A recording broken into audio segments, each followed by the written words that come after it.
Hey, it's Koester, and I'm your host and the founder of Casual Cattle Conversations, a global rancher education company that strives to bring honest thoughts and conversations from ranchers and leaders to other ranchers. Be sure to follow Cattle Convos on social media to have more in-depth conversations around the ranching business and lifestyle brought to you. If you are ready to take your operation to the next level and improve your lifestyle too, send me a message about my Rancher Mind group. Rancher Minds are monthly roundtable discussions for ranchers to learn from peers and experts and leave the call with actionable advice to make changes on their own operations. With that, let's see who our guest is today and what experience and advice they have to offer you to improve your own operation. Alrighty, folks, let's take a second to thank today's sponsor. Value-added programs are on the rise in the beef industry as input costs increase and value margins remain tight. Enterprising producers are exploring new ways to improve their return on investment and open doors to new marketing avenues. The Red Angus Feeder Calf Certification Program, the most mature value-added program in the beef industry, is expanding and helping more producers earn premiums on their calves. The FCCP combines three important components into a single value-added program: genetics, source, and age verification. Cattle producers recognize the value of the yellow FCCP tag and continue to see market-topping premiums for a minimal investment by enrolling their Red Angus sired calves. And for those producers who seek age and source verification but are lacking the Red Angus sired component, be sure to check out the Allied Access Program, which is eligible to age and source verify every calf born in the U.S., regardless of breed. For more information on Red Angus, value-added programs, and the FCCP, please visit redangus.org. Thank you, Red Angus, for bringing this show to my listeners. All right, Sebastian. Well, it's nice to talk to you again. I know it's been, I guess we have a few Zoom calls together each month, but haven't seen you in person for a few months. So it's great to see you. And welcome to the show. This is your first time as a guest on the show, so I'm glad you were able to join me today. No, thanks for having me, Shay. Yeah, it's good to see you too. I know, yeah, like you said, we've seen each other on Zoom and a couple of times, but it's always good to see you. And thanks for having me on your podcast. Well, absolutely. Well, through getting to know you through the Trailblazer program, you have a very unique story. And that's really what I want to talk about today is really your story with agriculture growing up and Mm-hmm. when you came to the United States. But to start off, since it is your story, how about you Mm-hmm. tell it? Because you'll do a much better Yeah. job than I can.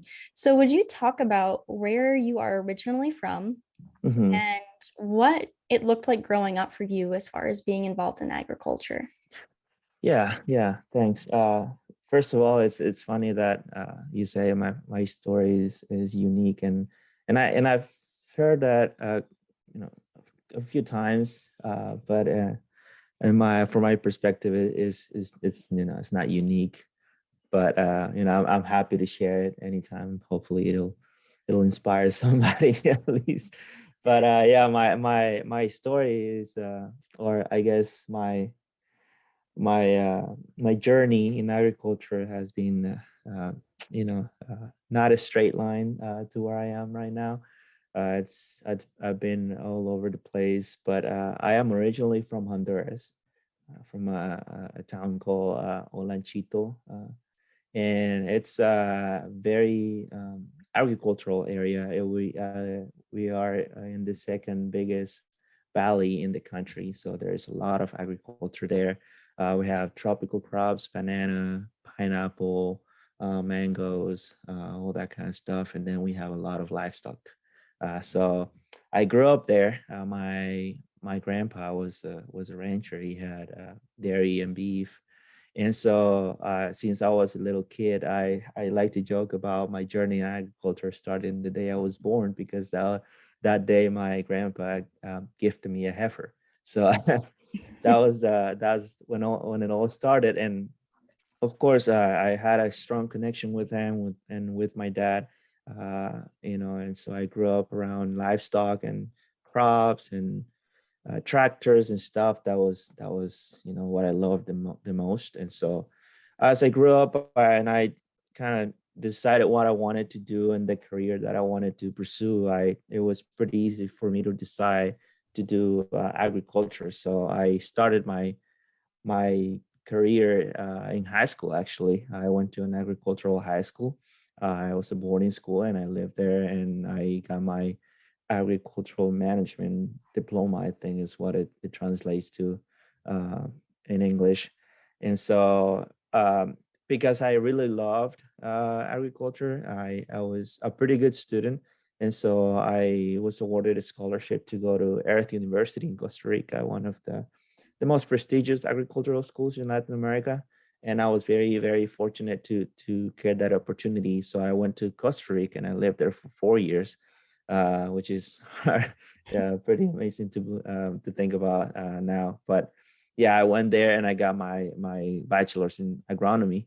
And so agronomy is a lot of things. It's soil science, is pesticides, is plant management, and all those things. But I always had my emphasis in cattle. So I got my, what you might call it a minor in livestock management. And so part of my degree there was to do, or a requirement, I guess, was to do an internship in my junior year. So in Latin America, we're always, observing what is done in the United States because agriculture is so advanced here, and we're always trying to pick up on things to see if we can improve our operations down there. And so I will always wanted to see it for myself. So I decided to come to the US and got exposed to agriculture, not to livestock at the moment, but to crops. And so I was able to see it firsthand what it is to do agriculture in the US. So it was a life-changing experience. And so I wanted to come back to get a degree here in something related with cattle. And so that's how I ended up in the US. First time I came back after my finishing my undergraduate was in Wisconsin. In Wisconsin, I did an internship in dairy, and so it was quite an experience living in Wisconsin, having never seen the snow in my life before that, and so living there and working with dairy farmers, it was pretty eye opening. But it wasn't quite what I wanted to do, and after that, I went to Florida and I did an internship with beef cattle there. And that's when I got exposed not only to the beef cattle industry in the US, but also to the research that is done to reduce methane from cattle. And so it was really fascinating to me, and it really made me more interested in the science, and that's when I decided to pursue a master's. And so from there, I ended up in Texas Tech, where I got my master's in animal science with emphasis in beef cattle nutrition. And from Texas Tech, I came to UC Davis, where I'm now doing my PhD in animal science as well, and with emphasis on reducing enteric methane emissions from beef cattle production. So, like I said, it's not been a straight line, but it's been quite a journey and a lot of experiences, but it's been all good. Well, thank you for going through that. I mean, you truly have traveled and bounced around a lot. I mean, you said you started in Honduras, basically the day you were born, and you had, let's see, that agricultural high school, then Costa Rica, and you did an internship in Wisconsin. Yeah. And then Florida, and then your master's in Texas, and now Texas. California. Now California. Yeah. Wow, that is amazing. So did you know any English before you moved to the States? So that first time that I did, when I did the internship when I was still in my undergrad, it was 2014. I didn't know any English. We had English class in my undergrad, but I was never good at it. And to be quite honest with you, I hated it. Because in my mind, I was a little, I want to say, cynical about it. I never thought I would need it. I was of the mindset, I don't need English. I'll why would I need it? But I ended up coming to the States. I decided, okay, I want to see it firsthand, and I of course, I didn't prepare for, not with English enough to be able to communicate. So that was a kind of a realization. Okay, I need to learn this language because I am interested in this. So I went back to my senior year. I put more time into my English classes. And by 2016, after graduating, when I went to Wisconsin, I knew more English, but I still had a lot to learn. And I'm learning every day. But yeah, so I would say when I started like really putting time into learning English was 2015, 2016. So yeah, I wasn't very good at English before that. Well, that's still amazing that you've picked up on the language so well and taught yourself so much. So looking back at how you've really not only bounced around between different countries and regions within the United States in itself, but different sectors of agriculture. So right now you're really focusing on beef cattle, methane, sustainability, that whole side of things. How did studying the agronomy side, being involved in the dairy part, how did all those little internships and diverse opportunities help you with where you're at now with your research?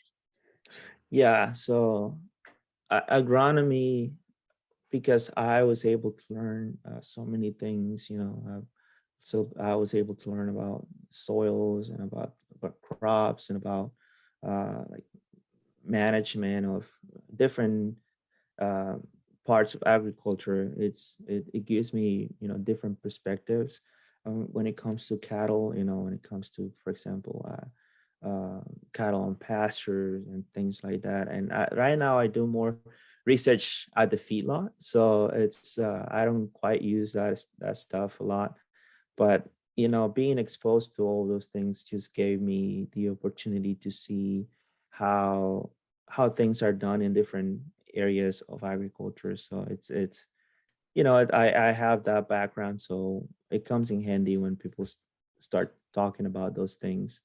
Just go back to what I learned back in those days. Well, that's awesome. Alrighty, folks, let's take a second to hear from our friends at Red Angus. Mark your calendars for the 69th Annual National Red Angus Convention, September 14th through the 16th in Kalispell, Montana. The Commercial Cattlemen's Symposium kicks off the week and has a focus on heifer development and female marketing. Producer panels will discuss nutrition, marketing, and extension specialists from the University of Missouri and industry stakeholders will keynote the event to share perspective on successfully developing and marketing heifers. The final 2 days of convention are full of high-quality education and entertainment, with keynote addresses from Damian Mason, an agriculture trend speaker and humorist, Don Schiefelbein, National Cattlemen's Beef Association president, Jessica Spreitzer, the director of trade analysis for the U.S. Meat Export Federation, and Taryn Dreeling, an Enneagram coach and podcaster. The wide variety of speakers, plus updates from Red Angus leadership and committees, provides a valuable lineup for every beef producer.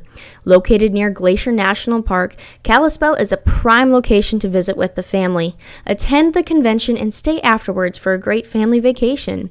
Registration is now open for the National Red Angus Convention. Visit redangus.org to sign up and book your travel for a can't miss convention. So I kind of want to shift gears a little bit and talk about some differences in agriculture between Honduras and the United States. So on the beef cattle side, what would you say is really the primary difference from beef cattle production in the United States versus Honduras? Those are two different things. I mean, gee, the starting from genetics, the genetics are quite different.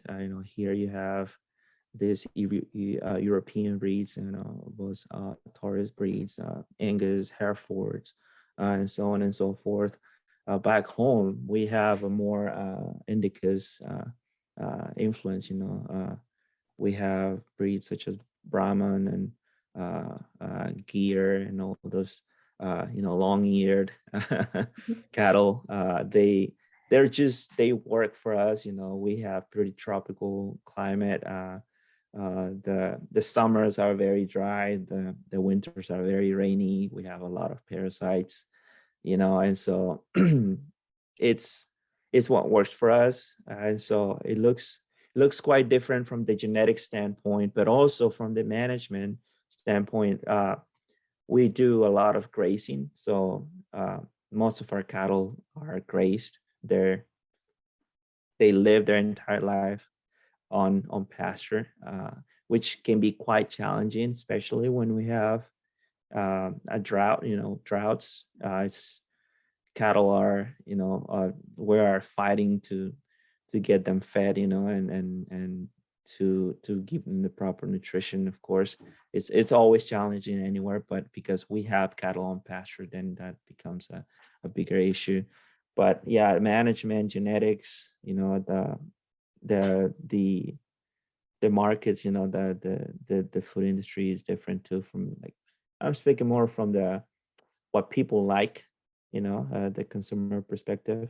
uh Here is more about the marbling and the all that quality. And back home is also, quality matters, but what the consumer likes is different. So it does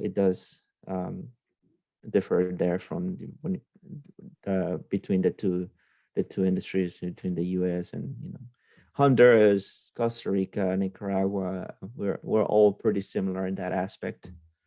Yeah.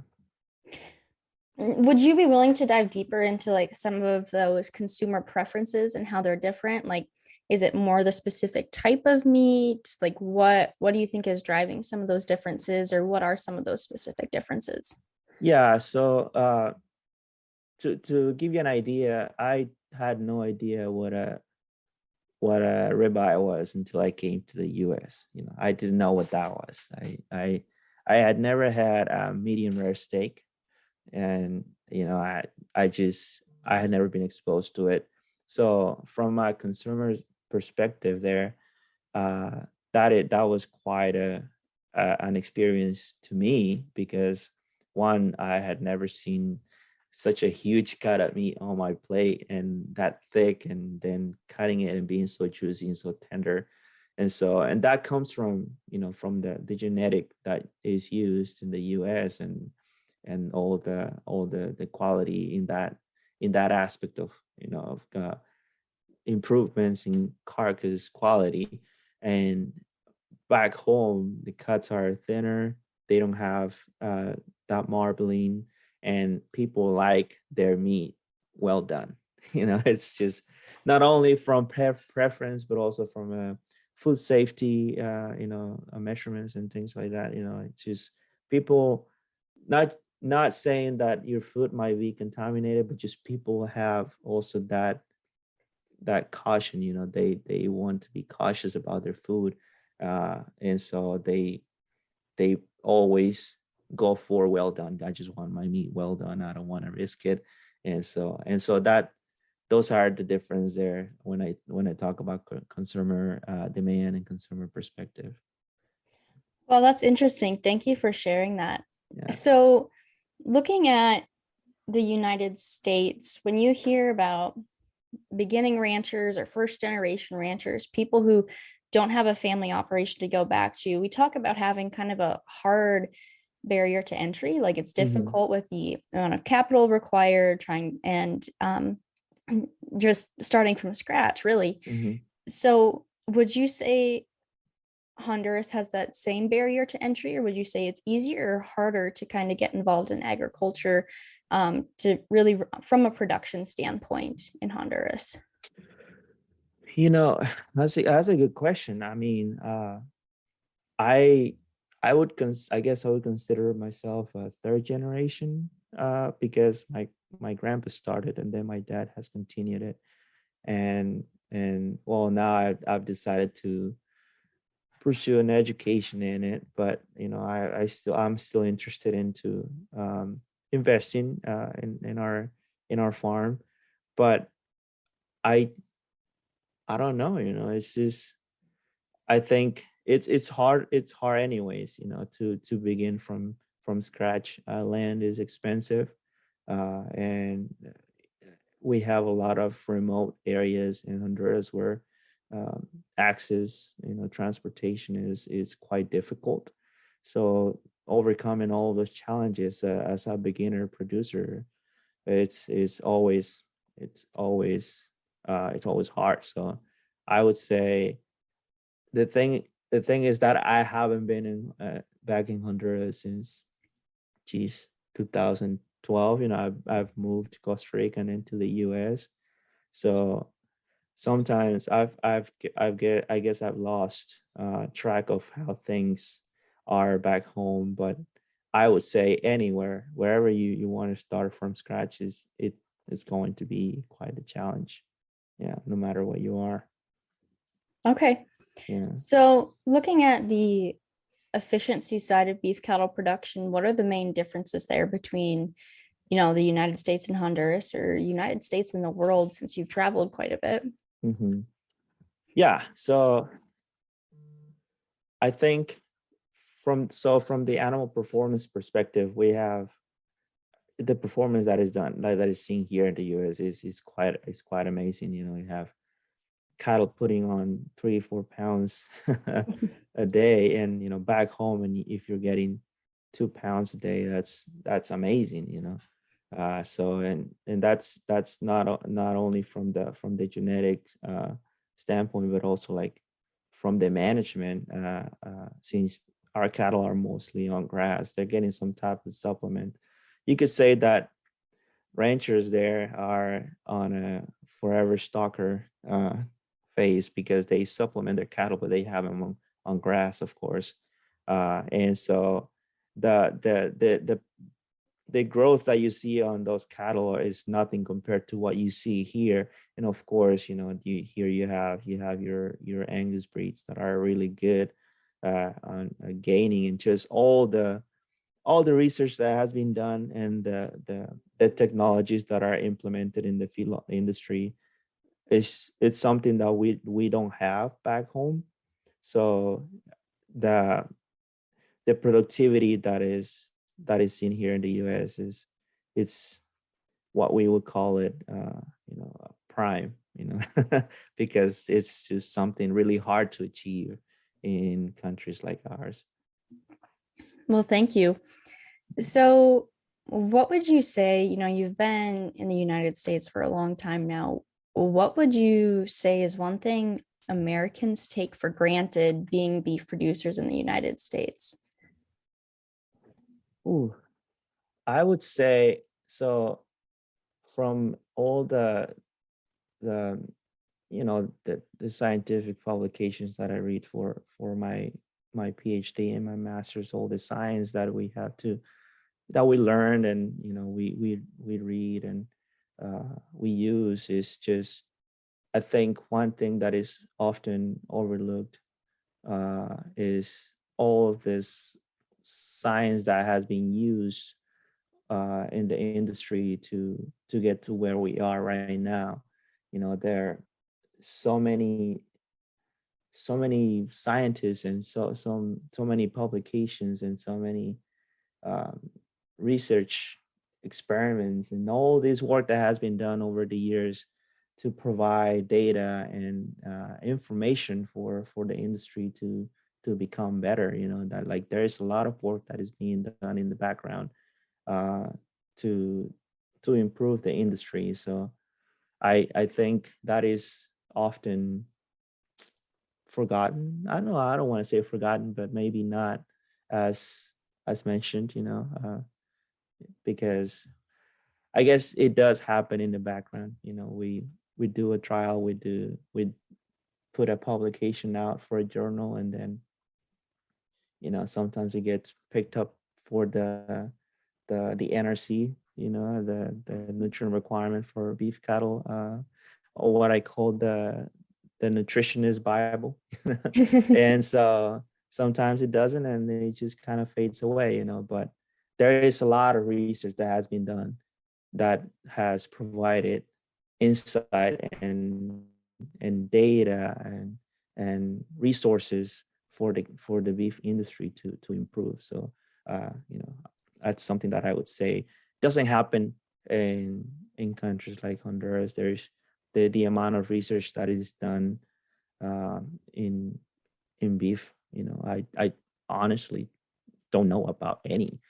So it's pretty amazing how much research is conducted here in the U.S. just to improve the industry. Well, that's really insightful and interesting to hear. So what is your wish for the future of the beef industry? My wish, well, with all the scrutiny that the industry is held to, I hope that the industry just continues to strive. It's just we have a lot of work to do. We are talking a lot about sustainability, which I am happy about because that's something that I care about it, and that's something that I do put a lot of time in my graduate education, and I want to pursue a career on. So I hope that we continue to move towards that, and to be more open about what we do, to communicate more about our industry. I know in the past we haven't been the best at that, and that's one of the reasons why we've been the target for so many people and institutions, because we haven't been good at communicating what we do and how we do it. And so I think that, to me, the future is, let's continue to work towards a better industry, which is we've been doing this whole time, but also be better at communicating our efforts and what we're doing. Because a lot of people don't know that we are actually currently trying to reduce the environmental impact of livestock production. They think that we don't care, which is not the truth. But the thing is that we haven't been good at communicating that, right? So all that is what I wish for the beef industry's future. Yeah. Well, thank you. That is exciting. Do you have Yeah. anything else you'd like to add, Sebastian? No, I mean, I would like to thank you for inviting me on your podcast. It's really exciting to see so many of you, involved in agriculture, who are putting out these platforms out there for people to share their stories and to have a space to talk and to have these casual conversations. Yeah. That's right. Casual cattle conversations. Yeah. Well, Sebastian, thank you for hopping on the show today. It was great to have you a part of the show. Oh, thanks so much, Shay. Thanks for having me. Let's hear it again and thank our sponsor, the Red Angus Association of America, for bringing this episode to us. The cow, no wonder they call her the foundation female. On her shoulders rests the genetic basis of any cow herd, so it's critical she measures up to your expectations for stability and fertility. How can you create more high-quality females while eliminating the guesswork and upfront costs that accompany heifer development? The Red Angus Association of America has launched Red Choice, a program designed to aid producers in developing the highest quality heifers through genomic testing, AI technology, and veterinarian partnerships. Heifers that meet the criteria are more likely to stay in the herd, propagate the best genetics, and make a positive impact on your bottom line. Learn more about Red Choice at redangus.org. And that's a wrap on that one. Be sure to let me know your thoughts on the episode, and if you have any further questions around the topic. Take care and have a great day.